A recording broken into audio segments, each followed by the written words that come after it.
అంతర్జాతీయ మీడియాలో సప్రెషన్ అంటే తొక్కి పెట్టడం అన్నటువంటి జార్జ్ సోరోస్ గ్రూప్ చేసేటటువంటిది. న్యూయార్క్ టైమ్స్ లాంటి పత్రికలో పహల్గా ఉదంతంలో ప్రత్యేకించి పహల్గా ఉదంతం ప్రపంచమంతా తెలుసుకోవాల్సిన అంశం ఏంటి? ఒక్కొక్కళ్ళ దగ్గరికి వచ్చి నువ్వు హిందువా ముస్లిమా, అసలు నువ్వు ముస్లింవా కాదా అని అడగటం, అడిగాక అవును అంటే గనక కల్మా చెప్పమంటాం, అదే సందర్భంలో వాళ్ళ ప్యాంటులు ఇప్పి చూడటం, అంటే సుంతి అయ్యిందా లేదన్నది, అలా కల్మా చెప్పకపోతే కనుక కాల్చి చంపడం.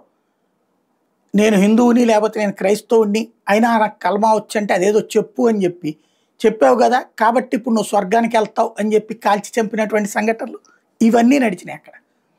ఇది ఇప్పుడు అంత కీలకమైన వార్తని న్యూయార్క్ టైమ్స్ వైట్ వాష్ చేసింది.